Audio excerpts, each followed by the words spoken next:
Hey everyone, Slap Me Thrice here again. Thought I would post another video guide how to use or how to set up a multi-stomp if you're using it more of in a live context. I see a lot of people asking questions regarding how to use a multi-stomp in that way, and I always think, man, it would be really useful if I could direct these people to the same place to answer this question rather than answering the best I can in the same way every time. So here we go. Basically, once you have compiled a list in your memory of all of your presets, use the ones, if you have an idea of the ones that you specifically want to use in the live context.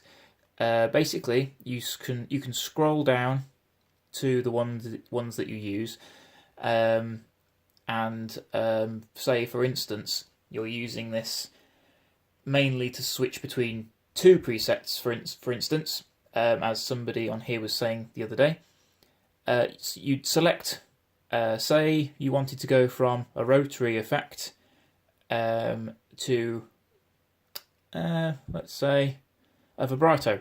So out of all of the effects that are stored here, and there's 50 memory slots available, you only want to use these two to switch between. So what we'd do is we'd go to, we've got rotary there, number 12, and then vibrato at number 16. And this is just my list, obviously your list might be different. Depending on which effect you want to come first, it might not matter. If you've only got two presets, it won't matter so much. But if you've got a lot of presets you want to switch between, it might factor more into your decision making which order the effects come in. So, rotary, push down on this button here. So you'll notice there's an icon there that says A/B.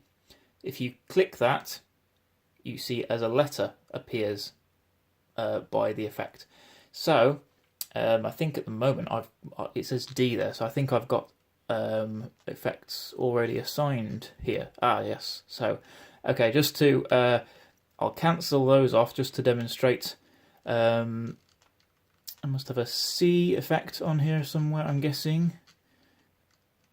Okay, there's A. Okay, so I think that's all of them deselected. So rotary, click that, you see the letter A. So if we come down to 16 where the vibrato is, click it again, we get B. And obviously you can keep on going down the list to add more effects to your list. And I'm not sure how many you can get up to, but I presume if it's the entire alphabet you get at least 26. But I'm presuming it goes beyond that. If you carry on, you might be able, I'm pretty sure you can probably do all 50 if you wanted.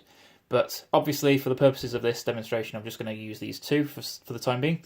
So now that you've got A and B selected, what we can do is just push the foot switch here, and it goes straight to your first one. So here, now obviously we've got rotary, and then click it again, vibrato. And if we click it again, back to rotary again. So if you only use those two effects in your whole gig, or whatever setting you're using it for, you can just use this clever feature to bounce between these two effects.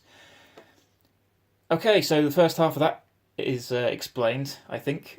So the other thing that I use to make this function a little bit more usable, because obviously if you just had your input from your pedals going straight in and then straight out and carrying on, you're subjecting your entire audience to either that effect or that effect all the time. There is a way around this. Actually, there's two ways around this. I'm going to show, this is the way I use my multi-stomp, how I get around this issue. Basically, if you put this pedal in the loop of a bypass pedal, a bypass loop pedal, and this is the one I use, it's by Wee Lush Effects. It's a stutter super looper. And it is particularly good for me because it has a momentary function as well as the normal on and off. If you don't have one of these, or if you don't live somewhere where you can get one of these, you can just as easily use something a bit more accessible, such as the good old LS2. So obviously you've got 2 loops available in this pedal, but you only really need one. And then you can obviously then set it up on here to be, you know, where are we? A and bypass. There we go. So you can just click that to A and bypass, so it'll be on and off. And if you do that, then you can cycle through your presets completely in complete silence, and then click on when you want the pedal to be on. And of course this is useful because once it is on, you can then press this switch to go straight from one effect to the next. So it's useful if you're in the middle of a song and halfway through, say for a solo or something, you want to highlight or cancel off one set of effects in your preset and switch to another preset, just like that. You can, if you've already got this activated in your loop, you can just press that to bounce straight to your next preset, and then when you're finished, you can either just go straight back to it again or unmute it. So just to demonstrate this, got my guitar turned up a little bit, as you can hear. Okay, for some reason that's not a rotary effect in there. I think I've got that renamed. I've got that as a delay and it's renamed as a rotary. But it doesn't matter, you get the general idea. There is an effect there.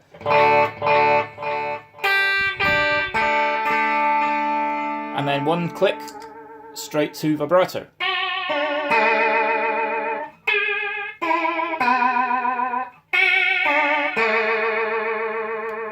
And then back.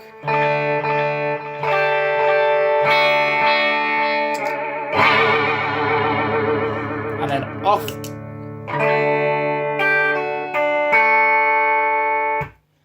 So I think that's explained that method pretty well. And of course the momentary function that I've got on this particular pedal I really love, because obviously that means that you can then bring it in for short bursts. And I haven't got any effects on here that are set up to cater specifically for this function yet. I don't know why I haven't, but I'm thinking something like a much faster version of the vibrato I've got set up on here would be good, because then you can have things like this, for instance.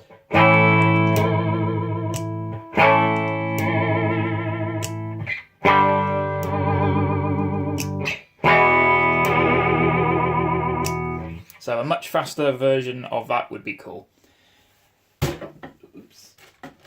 I think I did talk... Put my guitar away. I think I did talk before in my other video, or perhaps I didn't, perhaps I forgot, about implementing the stereo inputs of the, at least of the 70 CDR that has the stereo inputs. Implementing that feature with another pedal. So, for instance, if you haven't got one of these, but you have got one of these, and you can... Hang on a second. And if you can easily get yourself, say, one of these, you might be able to see where I'm going with this.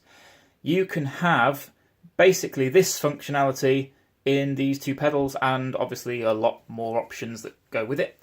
So you could then put your mono inputs, as you can see I've got currently plugged in, set up into your line selector, so you could just turn the effect on and off.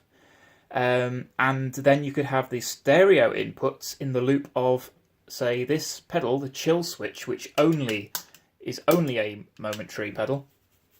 And then both inputs of both the mono and the stereo inputs are completely isolated from your chain in these two pedals, and you can then choose whether you want the pedal on or off, or if you want the momentary aspect going on.